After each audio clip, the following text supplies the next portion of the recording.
आर्थिक सुधार की क्या भूमिका है? उत्तर है स्वतंत्रता प्राप्ति के पश्चात भारतीय सरकार ने देश के आर्थिक विकास के लिए आर्थिक आयोजन का रास्ता अपनाया। आर्थिक सुधारों की क्या परिभाषा है? उत्तर है भारत में आर्थिक सुधारों से अभिप्राय उन सभी नीतिगत कार्यों से है जो कि अर्थव्यवस्था की उत्पादकता, लाभ और कार्यकुशलता को बढ़ावा और इससे विश्व स्तर पर प्रतियोगी बनाने के लिए किए गए हैं। इसके आधार पर स्तंभ निजीकरण, उदारीकरण और वैश्वीकरण से है। आर्थिक सुधारों की आवश्यकता। नंबर 1, अत्यधिक राजकोषीय घाटा। हमारे नियोजित आर्थिक विकास में प्रत्याशित व्यय हमेशा प्रत्याशित प्राप्तियों से अधिक रहा है, जिस कारण राजकोषीय घाटा हुआ है। यह 1981 से 1982 के सकल घरेलू उत्पादन के 5% के मुकाबले 1991 में 8.5% तक बढ़ गया है। नंबर 2, भुगतान संतुलन घाटा।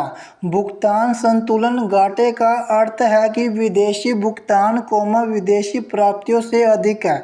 भारत में ये 1980 से 1981 में 2,214 करोड़ से बढ़कर 1990 में 1991 में 17,387 करोड़ तक पहुंच गए हैं।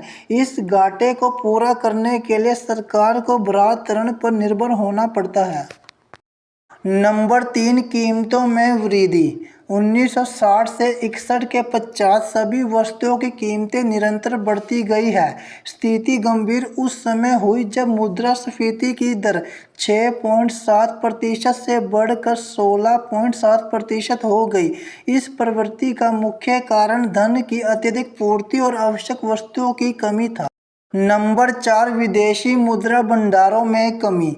एक समय विदेशी मुद्रा भंडार 1990 से 1991 में केवल 2400 करोड़ रुपए ही रह गया, जो केवल 3 सप्ताहों के आयातों के भुगतान के योग्य ही था।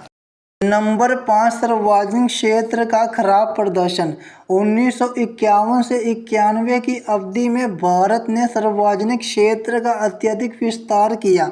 1951 में केवल 5 सार्वजनिक निगम थे, जो 1991 में बढ़कर 232 हो गए। 1991 तक भारत के कुल निवेश का 63% सार्वजनिक निगम पर खर्च किया जाता था। नंबर 6, खाड़ी संकट। 1990 से 91 में ईरान और इराक युद्ध को खाड़ी संकट कहा जाता है। इसके परिणाम स्वरूप अंतर्राष्ट्रीय बाजार में तेल की कीमतों में अत्यधिक वृद्धि हो गई थी। नंबर 7, अत्यधिक नियंत्रण। निजी क्षेत्रों के बड़े पैमाने के उद्योगों पर सरकारी नियंत्रण काफ़ी अधिक था। बड़े पैमाने की निजी इकाइयों और विदेशी निवेश के प्रसार के लिए एकाधिकार और नियंत्रित व्यापार व्यवहार अधिनियम और विदेशी मुद्रा नियंत्रण अधिनियम लागू किए गए। इससे उद्योगों की विकास दर रुक गई और भुगतान संतुलन का संकट उत्पन्न हो गया। इस संकट से छुटकारा पाने के लिए सुधरी हुई नीति की आवश्यकता थी।